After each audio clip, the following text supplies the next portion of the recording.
వీటిలో బ్రేకింగ్ చూస్తున్నాం. నల్గొండలో ఉన్న పిఆర్ఎస్ పార్టీ కార్యాలయాన్ని 15 రోజులుగా కూలగొట్టాలని హైకోర్టు ఆదేశించింది.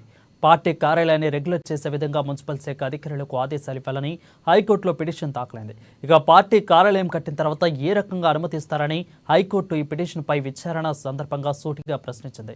కట్టక ముందు అనుమతి తీసుకోవాలి, కానీ కట్టిన తర్వాత ఎలా అనుమతి తీసుకుంటారని హైకోర్టు పిటిషనర్ను అడిగింది. ఇక 15 రోజుల్లో పార్టీ కార్యాలయాన్ని కూలగొట్టాలని హైకోర్టు ఆదేశించింది.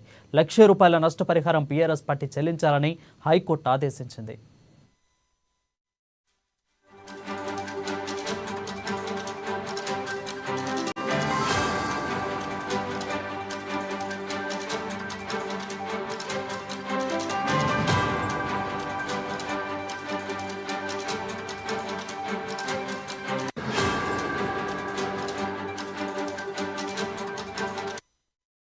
బ్రేకింగ్ చూస్తున్నాం. నల్గొండలో ఉన్న బీఆర్ఎస్ పార్టీ కార్యాలయాన్ని 15 రోజులుగా కూలగొట్టాలని హైకోర్టు ఆదేశించింది. పార్టీ కార్యాలయాన్ని రెగ్యులర్ చేసే విధంగా మున్సిపల్ శాఖ అధికారులకు ఆదేశాలు ఇవ్వాలని హైకోర్టులో పిటిషన్ దాఖలైంది.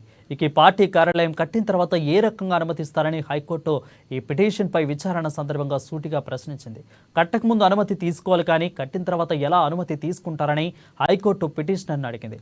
ఇక 15 రోజుల్లో పార్టీ కార్యాలయాన్ని కూలగొట్టాలని హైకోర్టు ఆదేశించింది. ₹1,00,000 నష్టపరిహారం బీఆర్ఎస్ పార్టీ చెల్లించాలని హైకోర్టు ఆదేశించింది.